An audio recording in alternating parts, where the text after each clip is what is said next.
अखेर अंगणवाडी सेविका, अंगणवाडी मदतनीस यांच्यासाठी आली आहे आताच्या क्षणाची सर्वात मोठी ब्रेकिंग न्यूज, ती म्हणजे कोरोना काळातील थकीत भत्ता भेटण्याबाबत. पाहूया याबाबत सविस्तर. तत्पूर्वी चॅनलला अजूनही सबस्क्राईब केले नसेल तर सबस्क्राईब करा, समोरील बेललाही क्लिक करा, म्हणजे असेच नवनवीन लेटेस्ट अपडेट तुम्हाला पाहता येतील.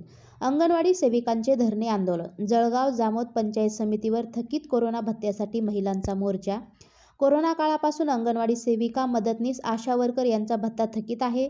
वारंवार मागणी करूनही, निवेदन देऊनही, मोर्चा काढूनही सुद्धा शासनाने ती पूर्तता केली नाही.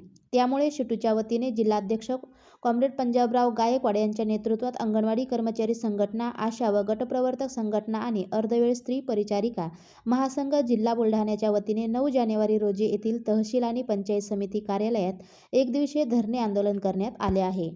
या आंदोलनामध्ये 23 महिन्याच्या थकीत कोरोना भत्ता तात्काळ देण्याची मागणी प्रशासनाकडे करण्यात आली आहे. याचसोबत कामगार विरोधी मालक दार्जिना 4 श्रम संहिता ताबडतोब मागे घ्यावी, सर्व कामगार कायदे पुन्हा बहाल करावे, तसेच सार्वजनिक क्षेत्रातील स्थापना, कंपन्या व सेवेचे खाजगीकरण ताबडतोब थांबवण्याची मागणी आंदोलनकर्त्यांकडून करण्यात आली आहे. अंगणवाडी सेविका, आशा कर्मचारी आणि शालेय पोषण आदी कर्मचाऱ्यांना शासकीय कर्मचाऱ्यांचा दर्जा देण्याची भारतीय श्रम परिषदेची शिफारस अंमलात आणण्यासाठी प्रशासनाकडे निवेदन देखील सादर करण्यात आलेले आहे. असेच नवनवीन लेटेस्ट अपडेट जाणून घेण्यासाठी आजच आपल्या चॅनलला सबस्क्राईब करा आणि समोरील बेललाही क्लिक करा. धन्यवाद.